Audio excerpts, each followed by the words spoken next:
Halo semuanya, welcome to my channel. Sekarang aku mau sharing tentang pengalaman aku beli asuransi pertama kali. Pertama, aku mau jelasin tentang kenapa aku beli asuransi, lalu apa aja yang aku pertimbangkan saat beli asuransi, dan hal-hal yang baru aku pelajari setelah aku pilih-pilih asuransi ini. Kenapa aku mau beli asuransi kesehatan? Pertama, karena teman-teman yang umurnya nggak beda jauh sama aku, udah ada yang mulai sakit berat nih, kayak tumor, kanker, dan dengan adanya pandemi COVID-19 ini, menurutku akan lebih besar kemungkinannya untuk aku sakit. Dan aku rasa kalau seandainya aku amit-amit sakit berat, aku tuh belum punya uang yang cukup untuk bayar biaya pengobatan aku, dan seandainya aku bisa bayar pun, uang tabungan aku akan langsung habis. Padahal masih banyak yang aku pengen beli dari tabungan aku, seperti rumah dan gadget, dan puji Tuhan sekarang aku udah punya pekerjaan yang tetap. Jadi kira-kira udah bisa bayar premi asuransi nih. Dan aku sendiri juga udah sering dengar tentang pentingnya punya asuransi kesehatan. Sebelum aku mulai cari-cari produk asuransi kesehatan, pertama aku cek dulu nih ke orang tua aku apakah mereka ada ikutin aku asuransi kesehatan. Karena kalau misalnya udah oke, mending aku tinggal lanjutin asuransi kesehatan yang udah orang tua aku beliin kan. Tapi ternyata setelah aku cek asuransi kesehatan yang dibeliin papa mamaku itu nggak sesuai sama yang aku mau. Maka dari itu aku harus beli polis asuransi kesehatan yang baru nih. Yang kedua, aku tentuin budget premi aku. Kalau menurut aku idealnya maksimal 25% dari arus kas bersih. Maksudnya arus kas bersih itu misalnya gaji kita 5 juta, lalu dikurangi biaya-biaya kehidupan, sisanya tinggal 1 juta. Nah, berarti idealnya premi asuransi kita itu sebesar 250.000 per bulan. Lalu tentang ambil asuransi kesehatan yang unit link atau yang tradisional. Jadi bedanya tuh kalau unit link ada unsur investasinya, kalau tradisional tuh pure premi doang. Jadi menurut aku memang penting untuk kita tuh mulai menabung untuk asuransi kita di masa depan. Karena seiring dengan bertambahnya umur kita, premi asuransi kita akan makin tinggi. Belum lagi ada inflasi biaya kesehatan.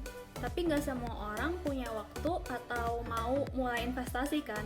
Maka dari itu ada asuransi unit link. Jadi kita bayar premi asuransi kesehatan kita plus sekalian nabung untuk premi asuransi kita di masa depan. Makanya harga asuransi unit link itu bisa flat. Nah, maka dari itu lebih baik beli asuransi yang unit link atau yang tradisional aja sih. Kalau aku ibaratinnya kayak gini. Misalnya kenapa ada orang yang sewa supir? Pasti alasannya antara pertama mereka emang nggak bisa nyetir, dua mereka memang punya banyak uang aja, atau tiga, mereka mau manfaat-manfaat yang lainnya, seperti kalau misalnya ada supir kan kita bisa tidur di mobil ya, atau misalnya baca buku atau mempersiapkan meeting di kantor nanti. Nah, begitu juga dengan unit link. Kalau misalnya emang belum bisa disiplin untuk investasi, terus uang kita udah lumayan banyak, atau tertarik dengan manfaat-manfaat unit link yang lainnya. Misalnya, biasanya asuransi unit link itu bisa digabungkan dengan asuransi jiwa dan juga lebih enak kan preminya flat. Nah, kalau gitu silakan ambil unit link. Yang salah adalah kalau kita ambil unit link karena diiming-iming agen kalau nanti hasil investasinya bakal cuan. Kalau aku sendiri, berhubung aku udah mulai rutin investasi dan uang aku belum terlalu banyak, aku sih ambilnya yang tradisional aja. Lalu ternyata pilih asuransi itu harus langsung yang bagus. Karena tadinya aku tuh sempat kepikiran, gajiku kan belum terlalu besar. Jadi aku kepikiran untuk beli asuransi kesehatan yang murah dulu aja. Nanti kalau misalnya udah naik gaji atau tabungan udah cukup banyak, baru upgrade plannya atau beli asuransi yang lebih oke. Ternyata tuh kita harusnya beli asuransi yang cukup untuk kalau seandainya kita nggak boleh upgrade lagi, kita tuh nggak apa-apa. Kenapa harus langsung yang bagus? Karena kalau amit-amit kita udah punya histori penyakit yang berat, perusahaan asuransi mana yang mau terima kita lagi? Atau perusahaan asuransi mana sih yang ngebolehin kita upgrade plannya? Lalu sekarang untuk hal-hal yang aku baru tahu sejak aku belajar tentang asuransi kesehatan ini. Yang pertama ada istilah UP atau uang pertanggungan. Kalau di polis asuransi itu kan suka ada tulisannya, misalnya biaya dokter sesuai tagihan, biaya operasi sesuai tagihan. Nah, ini tuh bukan berarti unlimited gitu ya, tapi ada maksimalnya per tahun. Nah, yaitu sesuai UP ini. Nah, UP ini kalau bisa kita pilihnya yang besar, karena ini kan UP nggak bakal berubah ya, unless kita upgrade plan kita. Jadi kita harus perhitungkan inflasi nih. Jadi kalau bisa pilih UP yang 50 tahun lagi tuh masih lumayan lah jumlahnya. Misalnya UP 1 miliar. Dengan asumsi inflasi 4% per tahun, kira-kira value-nya tuh setara dengan 130 jutanya sekarang. Nah, apakah 130 juta ini masih signifikan? Itu tergantung persepsi masing-masing ya. Lalu yang kedua, ada yang namanya booster. Jadi ini tuh untuk menjawab kekhawatiran nasabah kalau seandainya biaya rumah sakitnya lebih besar dari UP-nya. Jadi kalau seandainya biaya pengobatan di rumah sakitnya lebih besar dari UP-nya, kita bisa ambil dari booster ini. Jadi booster ini sifatnya kayak pulsa, bisa habis. Beda sama UP yang limitnya di-reset tiap tahun. Misalnya kita ambil polis yang UP-nya 2 miliar dan boosternya 10 miliar. Kalau misalnya biaya pengobatan kita tahun itu sekitar 500 juta, berarti kan UP yang tersisa tinggal 1,5 M nih untuk tahun ini. Nah, tahun depan UP-nya bakal jadi 2 miliar lagi. Tapi kalau seandainya tahun ini biaya pengobatan kita 3 miliar, kan UP kita cuma 2 miliar tuh.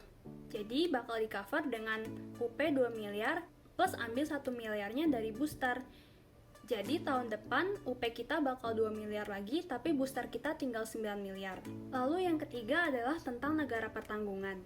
Gimana nih kalau seandainya penyakit yang kita idap belum ada pengobatannya di Indonesia? Atau misalnya kita pengennya dirawatnya langsung di rumah sakit yang bagus seperti rumah sakit di Singapura, Malaysia, atau Amerika karena merasa pelayanan kesehatan di negara itu lebih canggih. Atau misalnya kita lagi jalan-jalan ke luar negeri lalu sakit.